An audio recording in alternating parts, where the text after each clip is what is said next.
पटवारी previous year paper को हल करेंगे, क्योंकि मध्य प्रदेश पटवारी का नोटिफिकेशन भी जारी हुआ है और 15 मार्च से आगे उसके परीक्षाएं भी संचालित होने हैं। समय पर्याप्त है और ये पहला अवसर है जब इतना समय पहले पटवारी जैसे एग्ज़ाम्स की तैयारी के लिए मौका दिया है व्यापम ने।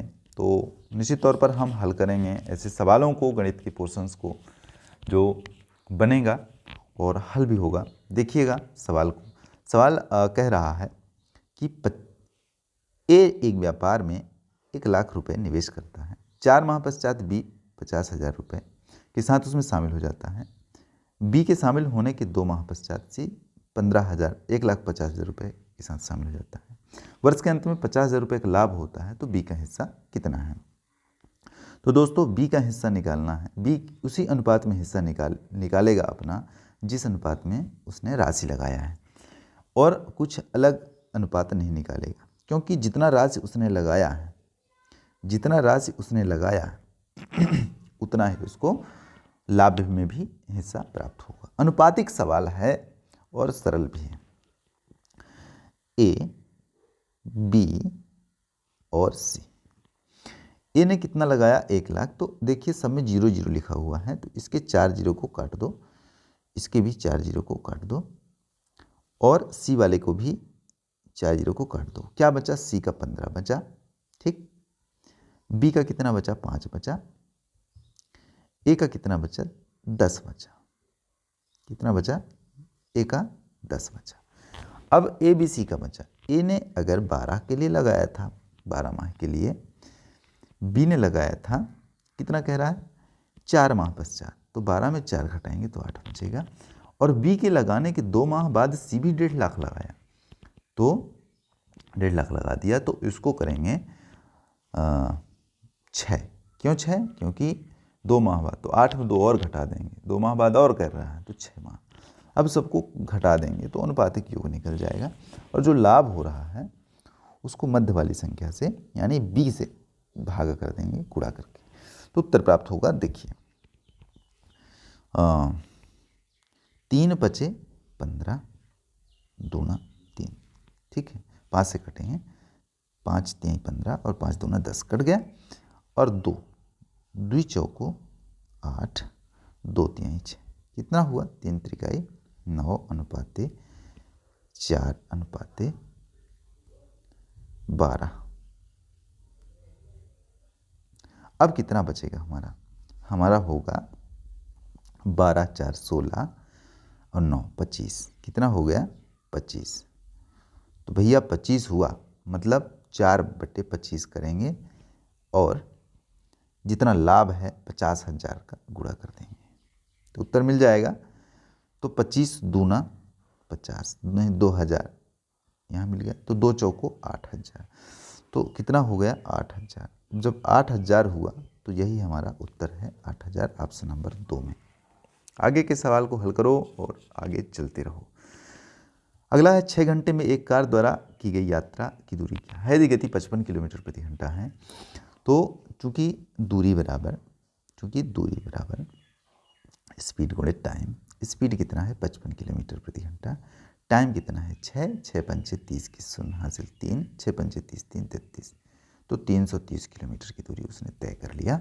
अगला सवाल है 2x² धन 2x धन 9 बराबर 0। तो 2x धन 1 का होल स्क्वायर कितना होगा, किसके बराबर होगा? देखिए सवाल बड़ा मुश्किल है, लेकिन हम इसको विविक्तकर में लगाते हैं। क्या होता है? तो d बराबर b² माइनस 4ac। अब d बराबर b कितना है? इसमें 2 है, a 2x² है और c 9 है, तो b कितना है? 2 स्क्वायर करेंगे, ऋण 4 गुणे a कितना है हमारे पास? 2 है, और गुणे c कितना है हमारे पास? 9 है। 9 दूना 18 चौको 72 प्राप्त हुआ, माइनस 2 दूना 4 प्राप्त हुआ, और d का मान अगर इतना ही प्राप्त हो रहा है तो 72 में 4 घटाओगे तो ऋण 68 प्राप्त हुआ। तो भैया जब ऋण 68 प्राप्त हुआ, एक विविक्तकर में सूत्र है, जब d का मान 0 से छोटा हो तब संख्याएं अवास्तविक होती हैं। तो यहाँ पे d का मान 0 से छोटा कौन सा है? मतलब ये जो ऑप्शन में लिखे हुए हैं इसमें से ऐसा ऑप्शन निकालना है जो 0 से छोटा होगा। इस तरह का सवाल कहीं भी होगा, कोई भी होगा, विविक्तकर के सूत्र से आप अगर 0 से छोटा वाला ऑप्शन है तो आप निश्चित तौर पर लगा सकते हैं। रिलेशन कर दीजिए। तो आ तो ऋण 68 रहा है, लेकिन डी का मान 0 से छोटा है, तो ऑप्शन में से डी का मान जो 0 से छोटा होगा वही होगा। आप कहीं भी बहुत एनालिसिस किए इस तरह के सवाल का, कहीं भी देखिए विविक्त कर लगाइए और डी का मान 0 से छोटा देखिए। इस तरह के सवाल पटवारी में आते हैं और आए ही थे। तो आप जो जिसमें डी का मान 0 से छोटा होगा, तो 0 से छोटा मान ऋण 17 है और वही आपका उत्तर है। तो 100% सत्य है। ठीक है, डी का मान 0 से छोटा है। ठीक है, चलिए आगे का सवाल। आगे का सवाल क्या है? आगे का सवाल हल करेंगे पहुंचकर। क्या है सवाल? सवाल है दोस्तों 1,10,000 बटे 10। तो 10,000 बटे 10 को क्या लिखेंगे? इसमें एक 0 से एक 0 काट दोगे तो क्या हो जाएगा? 10 की घाते 3 होगा। हो जाएगा? हो जाएगा 10 घाते 3। देखिए गुणे 10 घाते ऋण 5 होगा, लिख दीजिए। गुणे 10 की घाते ऋण 8 होगा, गुणे 10 घाते ऋण 5 है ना, तो 1 बट्टा 10 घाते ऋण 5 है, 1 को हटाएंगे रेसिप तो 10 घाते 5 हो जाएगा ये। ठीक, 10 घाते 5 होगा। अब क्या करेंगे? ऋण ऋण वाले को जोड़ दो। अब चूंकि सारी आधार संख्या समान है तो 10 की घातें घात घात जुड़ जाता है। जब आधार संख्या समान होते हैं तो घात घात जुड़ जाता है। तो 10 घाते 8 5 13, 13 में 8 घटाएंगे तो ऋण 13 धन 8 ऐसे घटा दो। तो मतलब 10 की घातें ऋण 5। तो भैया 10 घाते ऋण 5 का मतलब क्या होगा? 1 बटा 10 की घातें 5। तो 1 बटा 10 की घाते 5 का जो मतलब हम निकालेंगे वो यहाँ पे निकालेंगे। तो क्या होगा? 1 बटा 10 घाते 5 का मतलब है 10, 1 के बाद 5 0, 1 2 3 4 5। गुणा नहीं करते रहना है कि 10 का 5 बार गुणा करो, इतना समय गंवाना नहीं है। सीधे 0 वाली संख्या अगर है तो उसको सीधे अपन क्या कर देते हैं? 0 लगा देते हैं, उतना जितना घात चढ़ा होता है। अब यदि हमारे पास 1 में 1 लाख का भाग करने का अवसर मिले तो क्या करो? सीधे 1 के पहले जितने 0 है उतने पहले तक दशमलव लगाओ, 0 लगा लगा के। तो 1 2 3 4 5 है, तो 1 के पहले 5, मतलब 1 2 3 4 5 और यहाँ पे दशमलव रखो, 0.00001। तो 0.00001 का अगर ऑप्शन है आपके पास इसमें आंसर शीट में तो आपका सही उत्तर है। तो ये ऑप्शन है आपका। निश्चित तौर पर इस तरह के सवाल को लगाइए और सरलता से हल करिए। आगे चलते हैं सवाल में। अगला सवाल है हमारे पास 3 घाते ऋण 5 गुणे 9 घाते ऋण 5। और इसमें क्या होगा? देखिए इस सवाल में क्या होगा? 3 की घातें ऋण 5 मतलब 3 घाते ऋण 5 गुणे 3 घाते 9 5, 9 घाते ऋण 5 है ना, तो 9 का भी वर्ग कर देंगे। तो 9 को वर्ग 3 का वर्ग करेंगे तो 3 का वर्ग करेंगे तो 3 त्रिकाई 9 नहीं होगा। तो 3 की घातें 2 गुणे 5, 2 5 10, तो मतलब 3 की घातें ऋण 10 गुणा हो जाएगा, फिर बटा हो जाएगा। 3 घाते 27 घाते ऋण 2 है ना, तो 3 घाते 3, त्रिकाई 9 3 27 होगा। 3 घाते 3 मतलब 3 घाते 3 दूना 6, 3 की घातें ऋण 6 गुणे 3 की घातें 243 है ना, तो 3 की घातें 5 होता है, 243 लगा लीजिएगा, गुणित 5 दूना 10। तो इसको अपन क्या करेंगे? 5 दूना 10 कर देते हैं उस जगह पर लिख करके। तो यहाँ पे क्या लिखेंगे? 10 लिखेंगे। क्या लिखेंगे? 10 लिखेंगे। ठीक, अब वहाँ पे अपन 10 लिखते हैं, 3 की घातें 10। ठीक, देखिए 10 नहीं ऋण 10 लिखेंगे। क्या लिखेंगे? ऋण 10 लिखेंगे। तो 3 घाते ऋण 10 से 3 घाते ऋण 10 को कैंसिल करोगे, कुछ दिक्कत नहीं है। 3 घाते ऋण 5 है, 3 घाते ऋण 6 है, 3 घाते ऋण 1 बचेगा। क्या बचेगा? 3 घाते ऋण 1 बचेगा। ठीक है, ऊपर तो खत्म काम, ऊपर तो खत्म काम, तो 1 बटा 3 घाते ऋण 1 बचेगा। हटाएंगे इसको माइनस को तो 3 की घातें 1 बचेगा, और जिसका मतलब हमें प्राप्त होगा 3, और यही हमारा उत्तर है ऑप्शन में। ठीक है, बहुत सरल सरल सवाल हैं, देखिएगा। आगे अभी चलते हैं। एक ट्रक को 4 मीटर लंबी यहाँ पे और 2 मीटर चौड़ी और 1 मीटर ऊंची रेत से भर दिया गया है। 1 घन मीटर की रेत की कीमत 1000 रुपये है, तो कीमत कितनी होगी? बड़ा सरल सा सवाल है, क्योंकि जो हमारा घनाभ है उसी आकार का हमारा ट्रक का ट्राली होती है और घनाभ के आकार का ट्रक की ट्राली होती है और इसमें जो है रेत भर दिया गया है, रेत भरा गया है। तो इसमें जितना रेत भरा गया है वो आयतन के हिसाब से लगाएंगे। तो एल बी एच, एल मतलब 4 मीटर, बी मतलब 2 मीटर और एच मतलब 1 मीटर। तो लगाओ 4 गुणे 2 गुणे 1, 4 दूना 8 और 1 9 मीटर, 4 दूना 8 एक कम 8 सॉरी 8। अब जब 8 प्राप्त हो गए हमको तो 8 में से कह रहा है कि 1 घन मीटर रेत की कीमत 1000 रुपये है, तो इसमें से 1000 का गुना कर देते हैं। कितने का? 1000 का गुना कर देते हैं। तो 8 एक कम 8000 रुपये। तो जहाँ भी आपका 8000 का ऑप्शन है वो निश्चित तौर पर सही है। देखिए अगले सवाल पर भी ध्यान देंगे हम। अगला सवाल है x धन 1 एक्स स्क्वायर ऋण एक्स धन 1। देखिए x धन 1 एक्स स्क्वायर ऋण एक्स धन 1, तो x धन 1 एक्स स्क्वायर ऋण एक्स धन 1 ये लिखा हुआ है। चूंकि हमारे पास एक सूत्र है, क्या?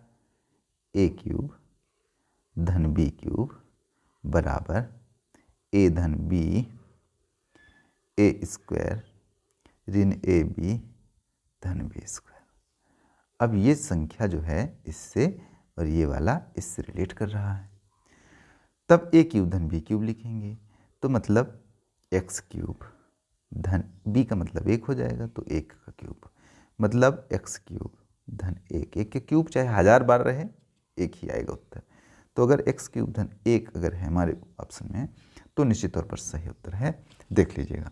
आगे चलते हैं। समय तो लग रहा होगा लेकिन आपको समझ में भी आता होगा। मस्त है सवाल, बिंदास है, अच्छे से ध्यान से देखिए। और इस तरह के सवाल परीक्षाओं में अगर आते हैं तो छोड़ करके नहीं आएंगे, बना करके ही आइएगा। जितनी शिद्दत लगना होगा लगाइए, जितनी मेहनत लगना होगा लगाइए, लेकिन संतुष्ट होकर के आइए और ऐसे सवालों को हल करिए। सवाल है 1.2 का वर्ग क्या है? 1.2 का वर्ग, तो 1.2 का वर्ग में क्या होगा? 1.2 गुणे 1.2। तो सीधी सी बात है 12 का वर्ग तो 144 होता है और 1-2 अंक के पहले दशमलव लगा देते हैं। तो 1-2 अंक के पहले अपन क्या लगा देंगे? दशमलव लगा देंगे। तो क्या हो जाएगा? 1.44। तो जहाँ भी 1.44 है आपका उत्तर है। निश्चित तौर पर आपको समझ में आता होगा, आप बने रहिएगा। हम सवाल को हल करके बता रहे हैं फटाफट। 32 धन 58 लिख लेते हैं थोड़ा सा जरा। 32 धन 58, तो यहाँ पे लिखो 32 धन 58 धन 42 धन 27 और धन 31 बटा कितना करेंगे? बटा करेंगे 5, बटा करेंगे 5, क्योंकि 5 बार है। 1 2 3 4 5, 5 बार है तो 5 से भाग करेंगे। पहले जोड़ लेते हैं कितना हो रहा है। जोड़ेंगे तो 1 और 7 8, 2 10, 8 18 और 2 20 की शून्य हासिल तो प्राप्त हुआ। अब फिर और अगले नंबर से जोड़ेंगे। 3 2 5, 4 9, 5 14, 3 17 और 2 19, 190 प्राप्त हुआ। बटे 5 करेंगे, 5 तिहाई 15 बचेगा 4, तो 5 अट्ठे 40, 38 हो गया और यही 38 आपका उत्तर है। ऑप्शन में लिखा हुआ है, ये देखिए 38 का उत्तर।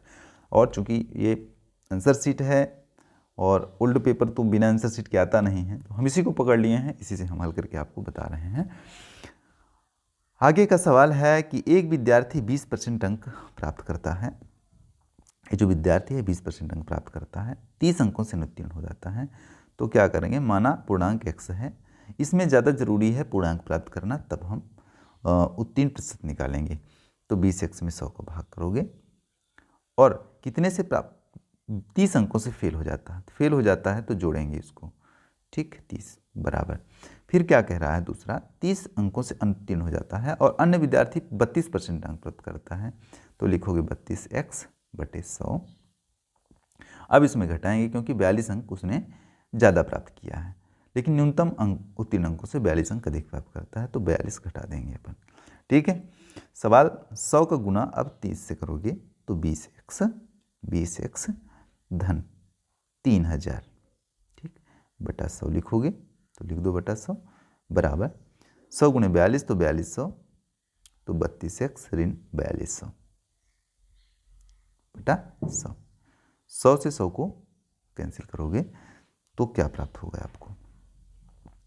20x में 32x घटाओगे तो क्या प्राप्त होगा? ऋण का, ठीक है ना, 12x, ऋण का 12x बराबर फिर ऋण 42 में 3 को पक्षांतर करोगे तो उधर धन ऋण हो जाएगा, लेकिन ऋण ऋण जुड़ जाएंगे तो ऋण 42 3 7200, 4200 और 3000 7200 हो जाएगा ना। तो 12 ऋण से ऋण कैंसिल हो जाएगा, क्या हो जाएगा? 12 छंग 72, क्या होगा? 12 छंग 72, तो 12 छंग 72 600। तो भैया x का मान कितना हो गया? 600। तो पूर्णांक हमारे पास तो प्राप्त हो गया 600, ठीक। तो जब हमारे पास 600 को पूर्णांक प्राप्त हुआ तो कह रहा है 20% अंक प्राप्त करता है और 30 अंकों से नित्य करता है, तो 600 का 20% निकालेंगे और जितने से फेल हो रहा है उसको जोड़ देंगे बटे 100, ठीक। 0 से 0, 6 दूना 12, 120 अंक में पास होना है उसको। तो 120 600 का कितने परसेंट है? 0 से 0, 0 से 0 को कैंसिल करो, 0 से 0 को कैंसिल करो, 6 दूना 12, ठीक। देखिए अच्छे से कर लेते हैं, 600 आया। अब कह रहा है अच्छे से कर लेते हैं, थोड़ा सा उत्तर नहीं आ रहा है। देखिए एक परीक्षा में एक विद्यार्थी 20% अंक प्राप्त करता है और 30 अंकों से, यहाँ पे सवाल 600 पूर्णांक तो आ गया। अब एक विद्यार्थी 20% अंक प्राप्त करता है, विद्यार्थी कितना प्राप्त कर रहा है? 120 प्राप्त कर रहा है और 30 से फेल हो जाता है, तो सॉरी अपन को 30 जोड़ना है, तो कितना हो जाएगा? 150 हो जाएगा। 120 ये हो गया तो 150 हो जाएगा, सॉरी 150 में कितने परसेंट है? 600 का। 0 से 0 कैंसिल कर दिए, 6, तो 25 छक्का 150, तो हमारा 25% प्राप्त हो गया उत्तर। आप देख लीजिएगा ये 25% आपका उत्तर है, ध्यान रखिएगा, जाइएगा नहीं, सरलता से हल हो रहा है। आगे देखिए, आगे है एक 150 मीटर लंबी रेलगाड़ी। देखिए एक 150 मीटर लंबी रेलगाड़ी 60 किलोमीटर प्रति घंटे की दौड़ते हुए एक पुल को 30 सेकंड में पार करती है। पुल की लंबाई कितनी है? तो जब अपन को पुल की लंबाई ज्ञात करना है, प्राप्त करना है, तो हम हल करेंगे ऐसे सवाल को। और वीडियो पर बने रहिएगा। देखिए थोड़ा सा दिक्कत कहीं ना कहीं हो जाता है, हर व्यक्ति से होता है, लेकिन निश्चित तौर पर आप वीडियो को देखिए, आपसे सवाल तो बनेंगे। तो कह रहा है कि एक 150 मीटर लंबी रेलगाड़ी, तो सबसे पहले अपन रेलगाड़ी और पुल को जोड़ते हैं। तो रेलगाड़ी की लंबाई 150 मीटर है और धन पुल, तो चाल बराबर दूरी बटे समय। समय कितना है? समय कितना है? तो समय बराबर दूरी बटे चाल। तो चाल कितना है हमारे पास? चाल है 60 किलोमीटर प्रति घंटा बराबर कितने समय में? 30 सेकंड में पार लेता है। तो भैया ये सेकंड में है और ये किलोमीटर प्रति घंटा में है, तो इसको भी सेकंड में बदलोगे या कि दोनों को किलोमीटर प्रति घंटा में बदलोगे? तो हम ये भी सेकंड में बदल लेते हैं, ठीक है, सेकंड में बदल लेते हैं। तो 5/18 हो जाएगा, 5/18 से गुणा करते हैं तो सेकंड में बदलता है। तो देखिए 18 को बदलेंगे, उधर पक्षांतर करेंगे तो 150 धन p बराबर 30 गुणे, ठीक है, 18, ठीक, क्या करेंगे? 18, 30/18 करेंगे, 30/18 करेंगे। देखिएगा थोड़ा सा धैर्य रखते हुए, थोड़ा सा धैर्य रखते हुए देखिएगा। देखिए 60 को अगर 5/18 में बदल लिए तो क्या होगा हमारे पास? 50, 150 धन p बराबर 30।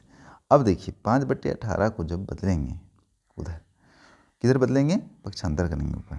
तो इसमें एक काम कर लेते हैं हम सरलता से, ताकि आपको समझ में आ जाए। ध्यान से देखिएगा, ध्यान से देखिएगा इसको, तब समझ में आएगा। देखिए 150 p है और यहाँ पे हम काम कर दिए सरलता से, एकदम ही जी, एकदम ही जी। 60 गुणे 5/18 बराबर 30 हो गया। अब अगर हमें इस पूरे सेट को बदलना है, पक्षांतर करना है, देखिए 5/18 है तो 18/5 नहीं करेंगे, रेसिप्रोकल हो जाएगा।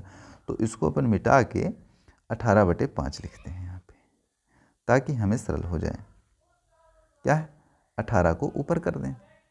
तो 18 को जब ऊपर करेंगे तो गुणा भी हो जाएगा, तो गुणे 18 हो जाएगा। ये देखिए 18/5।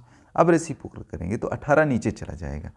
तो देखिए अब क्या लिखेंगे, 150 धन p बराबर 30 गुणे 60 गुणे 5/18।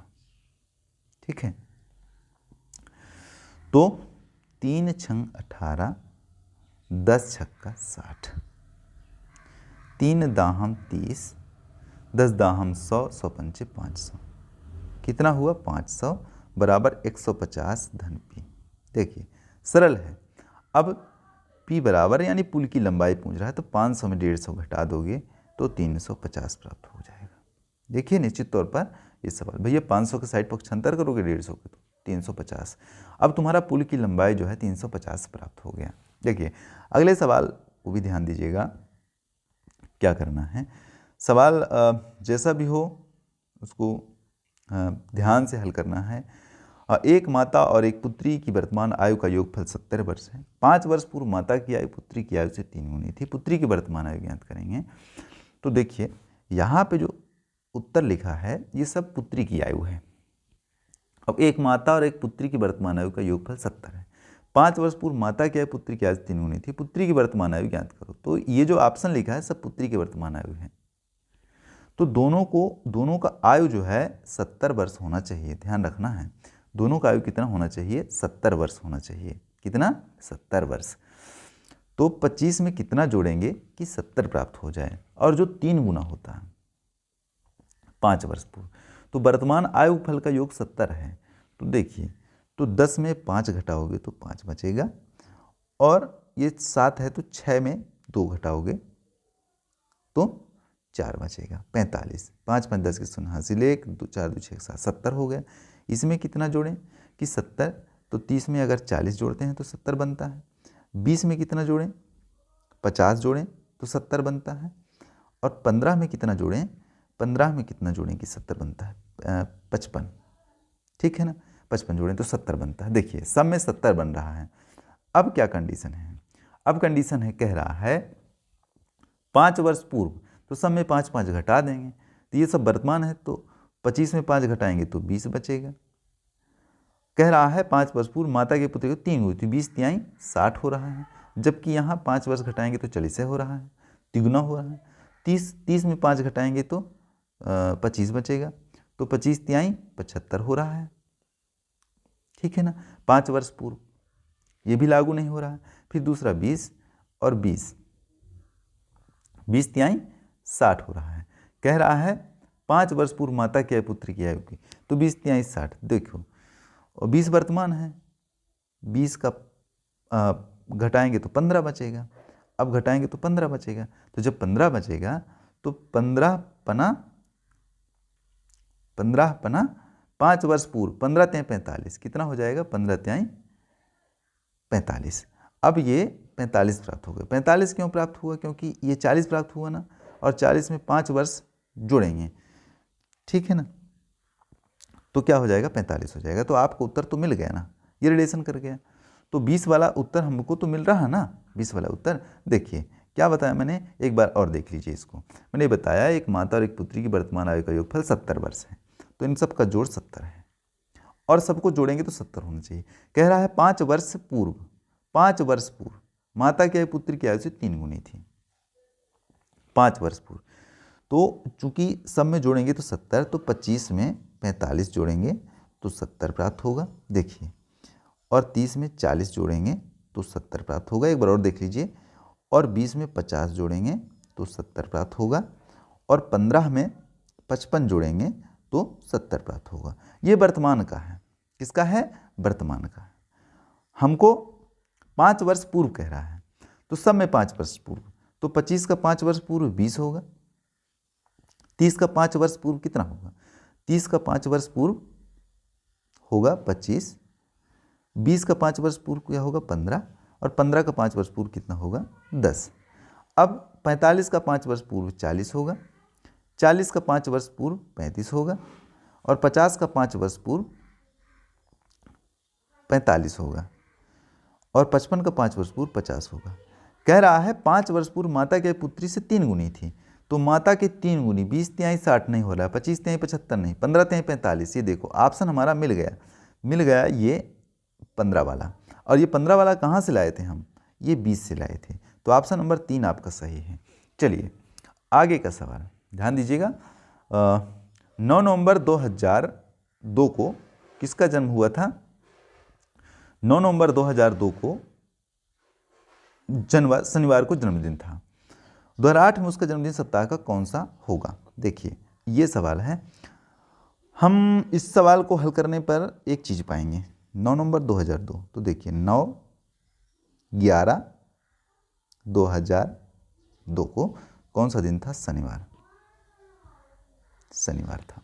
ध्यान से देखिएगा, कैलेंडर का सवाल है। 2000 उसी दिन को 2003, उसी दिन को 2004, उसी दिन को 2005, उसी दिन को 2006, उसी दिन को 2007 और उसी दिन को 2008।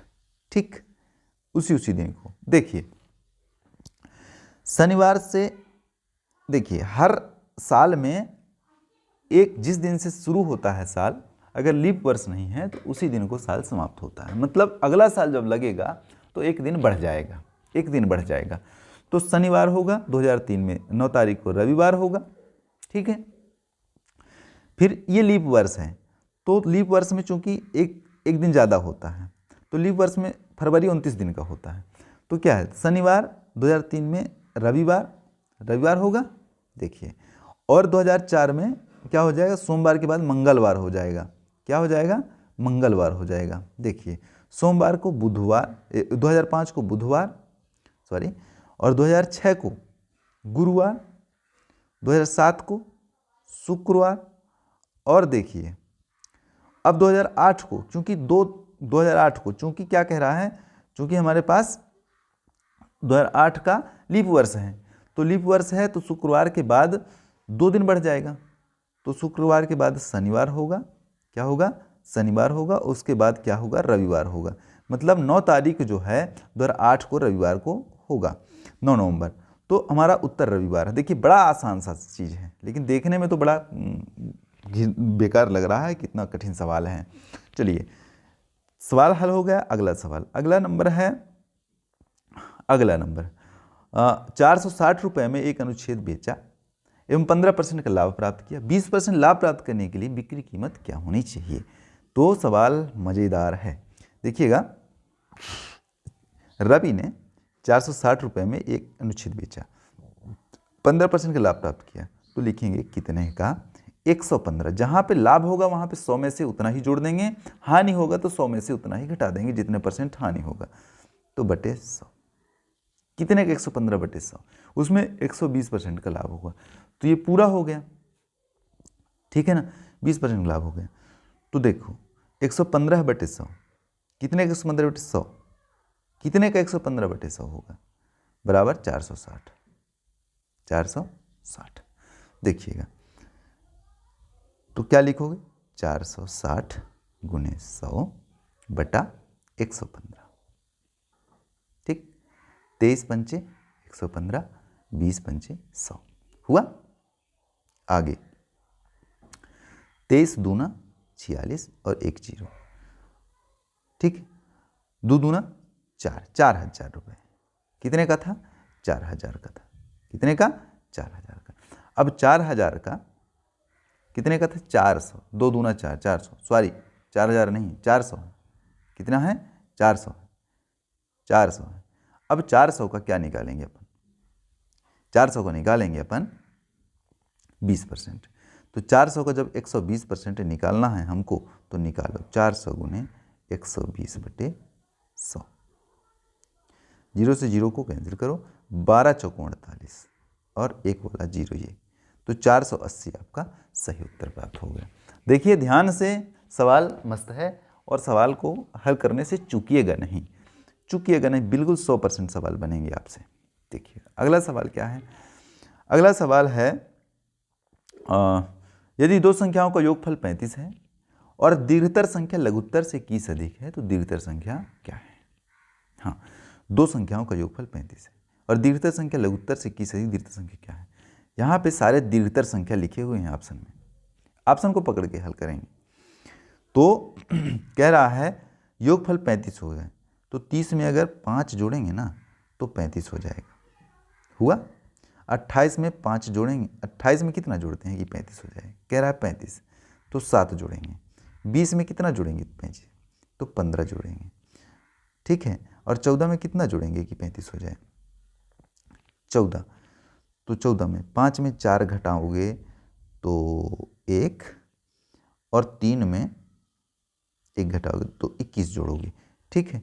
अब कंडीशनल हम यहाँ पे एक चीज़ प्राप्त करते हैं। कह रहा है दीर्घतर संख्या लघुत्तर से 21 अधिक है, इसमें कौन 21 अधिक है?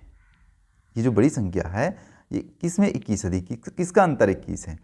तो 30 में 5 25 का अंतर है, 28 7 21 का अंतर यहाँ पे है, यहाँ पे 21 का अंतर है इसमें, और 15 यहाँ पे 5 का अंतर है, और 14 21 है ना 8 का अंतर है। 21 का अंतर सिर्फ एक नंबर, ये दूसरे नंबर ऑप्शन में है 28 में, और वही आपका सही उत्तर है 28, ठीक है। चलिए आगे का सवाल।